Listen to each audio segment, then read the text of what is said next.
찬미 예수님, 엄청 추우시죠? 춥지 않으면 묵주기도의 밤이 아닙니다. 타교구에서 오신 분들 추우시니까 저 우비를 뒤집어 쓰신 것 같은데, 아마 수녀님들이 분명히 따뜻한 거 준비해오라고 이렇게 준비물 속에 포함을 시키셨을 텐데 그거 제대로 안 읽으셨죠? 예, 이렇게 따뜻하다가도 묵주기도의 밤 때만 되면 추워집니다.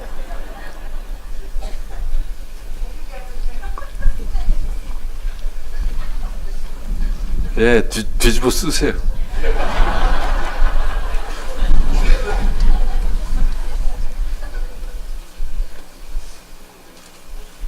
요새 세상이 참 어수선하고 뭔가 이렇게 내일을 걱정하게 되는 나날입니다. 근데 요즘만이 아니고 오래전서부터 이런 일들이 있어 왔습니다. 1961년, 아마 그때 안 태어나신 분들도 여기 많이 계시겠지만 1961년 4월에 미국에서 쿠바에서 미국으로 망명했던 1,400명 되는 사람들이 미국에서 비밀 훈련을 받고 쿠바 남쪽 해안의 피그스만이라는 그 해안가에 상륙을 해서 카스트로 공산 정권을 넘어뜨리려는 그런 침공 계획을 감행했습니다. 근데 이 사람들이 1,400여 명이 미국 CIA의 그 훈련을 잔뜩 받고 자신만만하게 상륙을 했는데, 기다리고 있던 쿠바군의 강력한 방어망에 갇혀서 100여 명이 죽고 나머지 1,몇백 명이 그냥 고스란히 포로로 잡혀서 침공 계획이 완전히 실패로 돌아갔습니다. 이때는 케네디 대통령에 취임한 지 몇 달 안 되는 때였습니다. 그래서 케네디 대통령은 쿠바 망명자들이 자기네들이 그냥 임의로 행동한 것으로 이렇게 발표는 했지만, 그리고 미국 정부와는 아무 상관이 없다고 했지만, 사실은 그 CIA가 다 이렇게 시켜서 한 일이라는 것이 국제적으로 알려졌었고, 미국 정부 체면이 온 세상에 땅에 떨어졌었습니다. 근데 그 이듬해인 1962년 10월 14일에 미국의 첩보 정찰기인 U2기라고 하는 아주 높은 하늘을 고공을 나는 정찰기가 있는데, 그 U2기 한 대가 쿠바의 상공에서 소련의 중거리 탄도미사일 기지가 건설되고 있는 모습, 그리고 쿠바를 향해서 미사일 부품을 운반하고 있는 소련 선박을 촬영해서 돌아왔습니다. 이 쿠바는 미국 플로리다 주에서 보면 그 해안에서 불과 150km 정도밖에 떨어지지 않은 곳입니다. 거기에 미국 바로 코앞에 소련이 핵미사일 기지를 짓고 있었던 것입니다. 후르시초프는 그때 그 소련의 공산당 서기장 하던 후르시초프는 나중에 자기 회고록에 이렇게 썼습니다.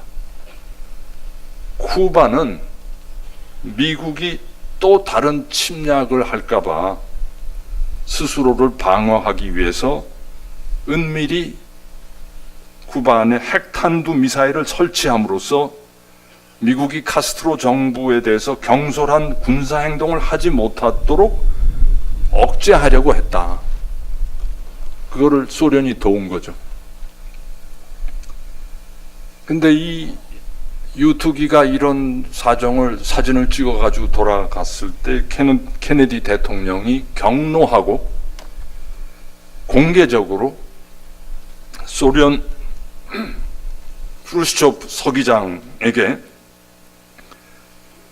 10월 16일부터 이 사진 찍힌 게 10월 14일이었는데 10월 16일부터 13일 이내, 그러니까 30일까지 모든 미사일을 철수할 것을 공개적으로 요구했습니다. 그렇지 않으면 군사적 행동을 취하겠다는 그 선언이었습니다. 그러면서 10월 19일 케네디 대통령은 백악관에서 미군의 합동참모본부 장군들을 면담했습니다. 이때 그 육해공군의 참모총장들 그리고 해병대 사령관 모두가 이구동성으로 즉각 대규모 공중 폭격을 가해야 된다고 주장했습니다. 그러나 그때 케네디 대통령은 그들의 그런 강성 발언들을 쭉 듣고 깊은 침묵에 빠졌습니다. 그리고선 한참 있다가 지금 우리가 그런 군사 행동을 하면 그것은 곧바로 핵전쟁으로 인한 최후의 재앙이 될 것이 명백하다 하면서 보좌관들의 요구를 거부했습니다. 케네디 대통령은 폭격 대신에 즉각적인 군사 행동 대신에 소련 미사일 부품을 수송하고 있는 그 수송선단을 봉쇄하기로 결정했습니다. 그냥 봉쇄해서 꼼짝 못하게 하는, 움직이지 못하게 하는 이 케네디 대통령의 결정에 대해서 그때 당시 공군 참모총장을 하던 르메이 장군이라는 사람은 케네디 대통령을 압박하면서 이렇게 주장했습니다. 그것은 마치 2차 대전 때 영국과 프랑스가 독일과의 전쟁을 피하기 위하여 체코슬로바키아의 영토를 히틀러에게 양보했던 그 뮌헨 협약과 같은 일입니다. 한마디로 이건 굉장히 비겁한 짓이라는 것을 아주 대통령 면전에서 강한 톤으로 고발했습니다. 지금 당장 직접적인 군사 개입 말고는 어떤 해결책도 보이지 않습니다.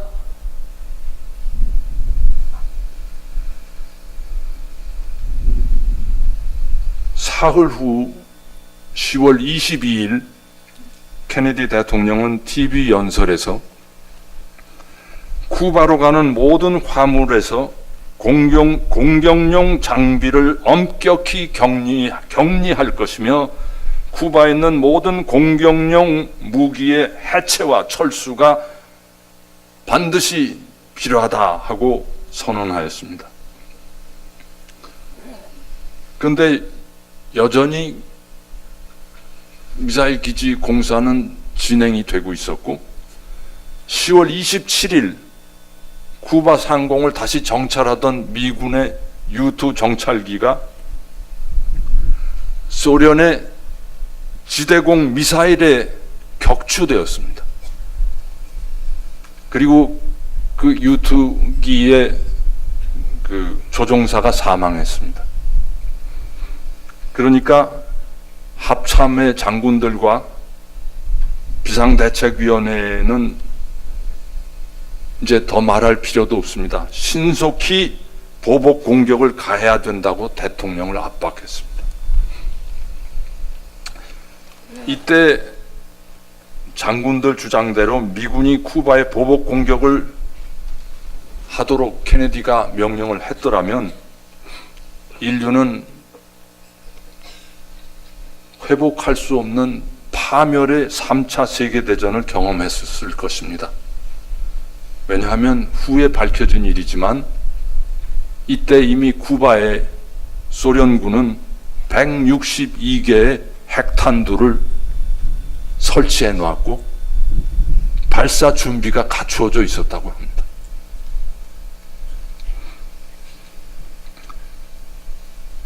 (10월 27일에) 이런 일이 있었는데 놀랍게도 그 다음 날인 10월 28일 소련 후르시초프 서기장은 쿠바에 주둔한 소련 미사일을 철수한다 하고 발표했습니다. 그리고 철수가 시작되었습니다. 충돌이, 세계대전의 위험이 사라졌습니다. 왜 후르시초프가 갑자기 이런 결정을 내렸을까요? 그날 소련의 그 공산당 기관지였던 프라우다지라는 신문은 후르시초프의 그런 결정을 발표하면서 동시에 요한 23세 교종님의 평화를 위한 헌신과 그 역할을 칭송하면서 요한 23세의 메시지가 미사일 위기 해소에 큰 영향을 주었다고 보도하였습니다. 사실 세계가 돌이킬 수 없는 파멸로 달리는 그 위기일발의 상황에서 요한 23세 교종께서는 당신 특사를 파견해서 케네디와 후르시초프 양쪽에 한쪽은 선박 운송을 중단하고 또 다른 한쪽은 선박 봉쇄를 중단하도록 양쪽을 향해서 간곡히 청했습니다. 그리고 이렇게 말씀하셨습니다. 모든 통치자들에게 간청하는 바입니다. 평화를 원하는 인류의 외침에 귀를 막지 말아 주십시오. 협상의 불씨를 살려내기 위하여, 평화를 위한 시동을 걸기 위하여 모든 사람은 지혜와 신중이라는 단어를 기억해야 합니다. 이 편지에서 교종께서는 정치 지도자들이, 양국의 정치 지도자들이 인류의 대학살을 일으킬 수 있는 모든 가능성을 차단할 의무가 있다고 절절히 호소하셨습니다. 훗날 후르시초프 서기장은 이렇게 말했습니다. 나는 종교인이 아니다. 그러나 나는 요한 23세 교종을 굉장히 좋아한다. 그분은 그때 그 쿠바 위기 때 임종이 얼마 남지 않아서 매우 편찮으셨을 것이다. 그런 와중에도 평화를 위해서 평화라는 중대한 목표를 위해 노력하고 투쟁하는 그분의 모습은 내게 감동을 주기에 충분했다. 교종의 염원은 평화였다. 평화는 이 세상에서 가장 중요한 목표다. 이게 소련 서기장이 남긴 말입니다. 사실 이때 요한 23세께서는 위암 판정을 받고 투병 중이셨고 그 이듬해 6월 3일에 선종하셨습니다. 그러니까 위암 말기를 앓고 계셨습니다.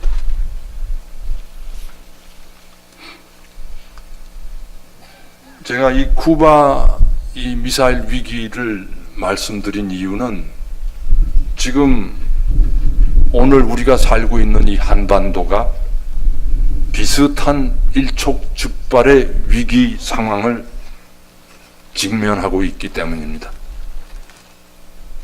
북한 정권은 핵실험에다가 장거리 탄도미사일을 끊임없이 쏘아대고 온 세계를 향해서 도발하고 있습니다.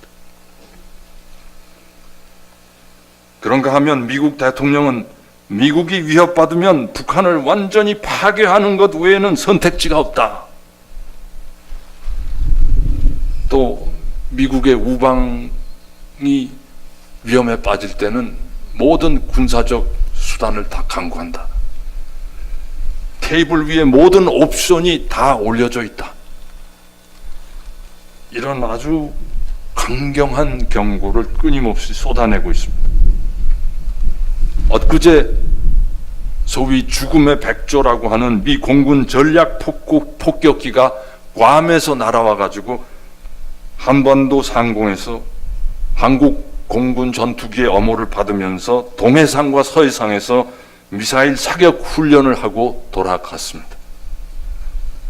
며칠 전에는 7,000톤급 핵추진 핵잠수함이 진해항에 입항했고, 이번 주말 전투기 70여 대를 탑재한 핵추진 항공모함이 또 와서 한국 해군과 고강도의 연합 훈련을 한다고 합니다. 그러면 북한이 또 거기에 대해서 어떤 대응을 취할지 우리 모두 정말 불안한 나날을 보내고 있습니다. 이런 분위기에서 우리나라 그 지도자들은 이참에 한국에서 철수했던 전술 핵을 포함해서 미국의 강력한 전략 자산을 한반도에 아주 확실하게 도입하자고, 더 강하게 무장하자고 목소리를 높이고 있습니다. 그러나 우리가 무력을 강화하면 할수록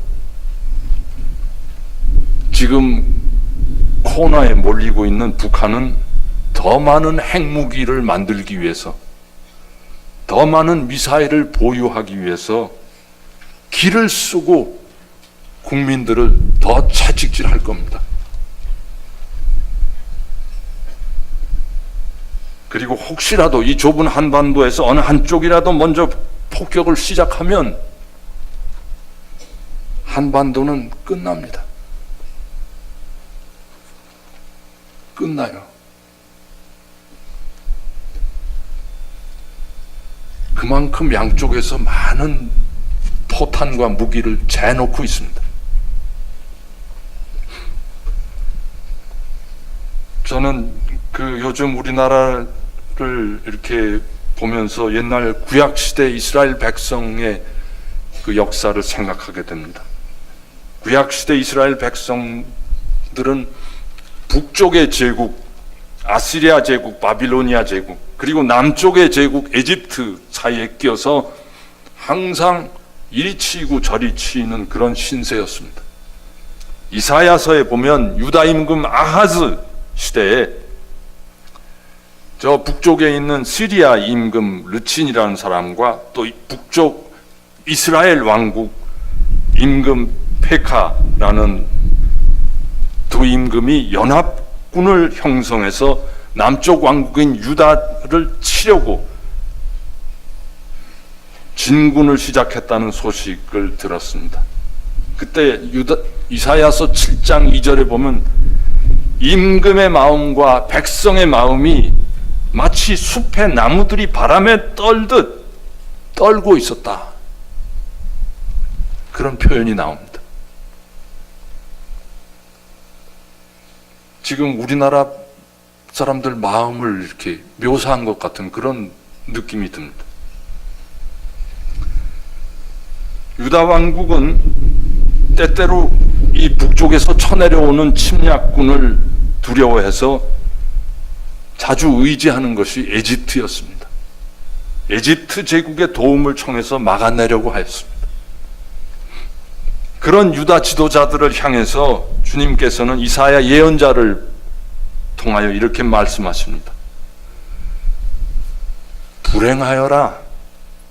도움을 청하러 에집트로 내려가는 자들, 군마에 의지하는 자들, 그들은 병거의 수가 많다고 그것을 믿고 기병대가 막강하다고 그것을 믿으면서 이스라엘의 거룩하신 분을 바라보지도 않고 주님을 찾지도 않는다.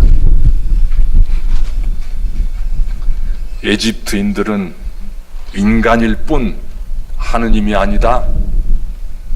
그들의 군마는 고깃덩이일 뿐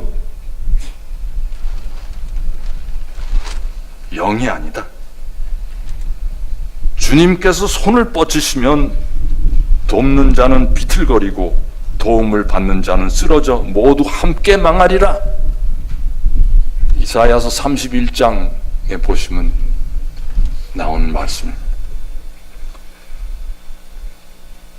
예언자들은 주님께 의지하지 않고 오직 병거와 기병대와 군마를 확보하는 데만 급급하던 유다의 지도자들을 꾸짖었습니다. 오늘 이 한반도를 전쟁의 위기에서 해방시키고 구원해 주는 것은 군대도 항공모함도 폭격기도 아닙니다. 인간들이 만들어 놓은 온갖 것에 우리 몸과 마음을 다 빼앗기고 살던 우리들의 이 물질적인 삶을 뉘우치고 주님께 돌아서서 주님의 구원과 도우심을 청하고 부르짖으면 주님께서 당신의 굳센 팔을 뻗어주시고 모든 재앙을 깨끗이 쓸어주실 것입니다. 주님께서는 결코 오늘 우리들의 이런 위기를 못 본 채 하지 않으실 것입니다. 가나의 혼인 잔치집에 포도주가 떨어지자 성모님께서 누구보다도 먼저 그 난감한 상황을 알아차리셨습니다. 포도주는 잔치상에서 빠져서는 안 되는 아주 중요한 음료입니다. 성모님께서는 오늘 우리가 당면한 중대한 위기에 대해서도 누구보다도 먼저 알고 마음을 쓰고 계실 것입니다. 평화에 모으신 마리아께서는 가나에서처럼 오늘도 우리를 위하여 당신 아드님께 긴급한 도움을 간청해 주실 것입니다.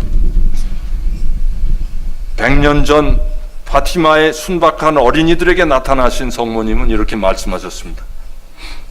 사람들은 삶의 자세를 바꾸고 자신들이 지은 죄를 용서받기를 빌어야 한다. 그리고 더 이상 하느님을 아프게 해드려서는 안 된다. 왜냐하면 이미 너무 많이 하느님을 아프게 해드렸기 때문이다.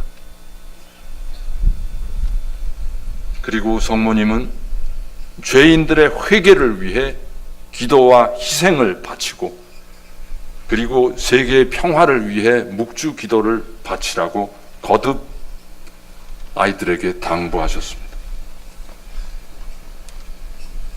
이런 성모님의 당부를 듣고도 지난 100년 동안 과연 인류는 얼마나 회개를 하고 삶의 자세를 바꾸고 평화를 위해 얼마나 기도와 희생을 바쳐왔는지 모르겠습니다. 저는 우리들의 회개와 기도와 희생이 너무 부족해서 오늘 이 한반도가 이런 위기에 직면하고 있는 것은 아닌가 그런 생각을 지울 수 없습니다. 친애하는 교형 자매 여러분, 오늘 성모님과 함께 묵주 기도를 바치면서 우리의 옷이 아니라 마음을 찢으면서 우리들의 탐욕과 오만과 미움을 참회하고 회개하고 주님께서 오늘의 이 현대인들의 불신앙과 불순종을 용서하시고 자비를 베풀어 주시도록 간절히 기도하십시다.